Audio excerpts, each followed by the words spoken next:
Assalamualaikum warahmatullahi wabarakatuh. Hai semuanya, perkenalkan aku Amira Maradinata. Pada kesempatan kali ini, aku akan menanggapi video Rocky Gerung terkait Pancasila. Nah, jadi di video pertama, yakni ateisme diizinkan oleh Pancasila, Rocky Gerung menyampaikan bahwa ateisme diizinkan oleh Pancasila sila kedua. Nah, hal tersebut tidak bisa dijadikan pembenaran ya untuk kita membenarkan ateisme, karena agama kita di semua agama yang di Indonesia tentunya mengajarkan kita bagaimana kita berperilaku baik, beradab, dan juga bagaimana hubungan kita dengan manusia dan juga dengan Tuhan.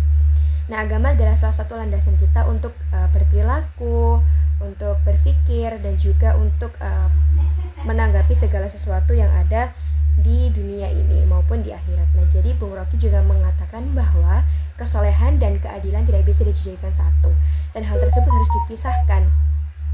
Nah, tapi kesolehan dan juga keadilan itu menurut saya masih terikat. Mengapa? Karena kesolehan atau ketaatan kita terhadap agama bisa menjadi salah satu cara kita berakal dan juga berpikir lebih baik. Nah, hal tersebut tentunya akan berdampak kepada kepribadian kita untuk menuju keadilan. Dan selanjutnya Bung Rocky juga mengatakan bahwa pendidikan di era ini adalah pendidikan yang membuat kita bodoh mungkin ya. Karena mengapa? Karena mahasiswa seringkali menanyakan apa yang dimau oleh dosennya, bukan apa yang dia mau. Jadi dia tidak membaca buku untuk mengetahui apa yang dia mau untuk kedepannya atau untuk masa depannya, tapi dia justru mencari apa yang dimau oleh dosennya, sehingga dia berpikir bagaimana cara dia dapat lulus dengan cepat dengan memuaskan dosen tersebut. Nah, ini juga jadi salah satu fenomena yang sering kita temukan ya, karena mungkin banyak sekali sekarang yang ingin segera lulus dan juga ingin segera menyelesaikan tugasnya dengan cara membaca apa yang dimau oleh dosennya, bukan apa yang dimau oleh dirinya sendiri. Nah, ini dapat kita tanggapi dengan tentunya pro dan kontra ya, karena kita seringkali juga seperti itu. Tapi hal tersebut juga menjadi cermin bagaimana kita dapat berperilaku ke depannya, yakni kita dapat mengkritisi apa yang kita pikirkan secara lebih lanjut.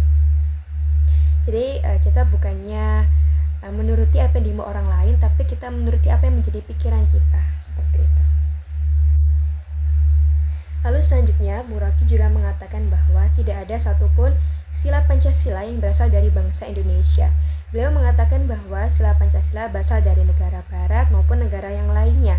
Nah, menurut saya bahwa meskipun hal tersebut terjadi, dahulunya Pancasila adalah ketetapan atau kesepakatan antara bangsa Indonesia untuk menyatukan pikiran-pikiran mereka.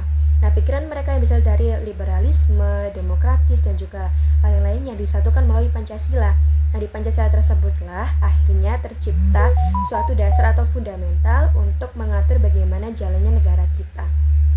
Jadi semua dasar pemikiran dari liberalisme, demokratis hingga yang lainnya tertuang di Pancasila yang akhirnya disepakati bersama oleh bangsa Indonesia.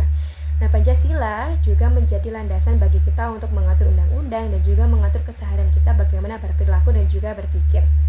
Dan Bu Rocky juga mengatakan bahwa beliau tidak suka apabila Pancasila dijadikan sebagai final.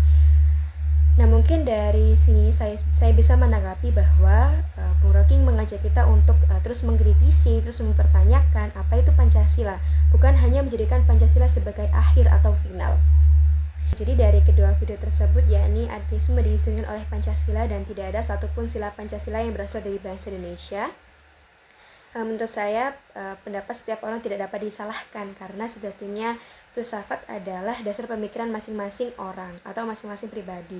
Jadi kita tidak dapat mengatakan bahwa pendapat orang tersebut salah ataupun pendapat orang tersebut benar. Namun kembali lagi dengan bagaimana cara kita berpikir dan juga bagaimana cara kita menanggapi semua perkataan yang telah diucapkan oleh orang lain maupun semua hal yang terjadi di dunia ini. Sekian dari saya. Salah ataupun kurangnya saya minta maaf sebesar-besarnya. Wassalamualaikum warahmatullahi wabarakatuh.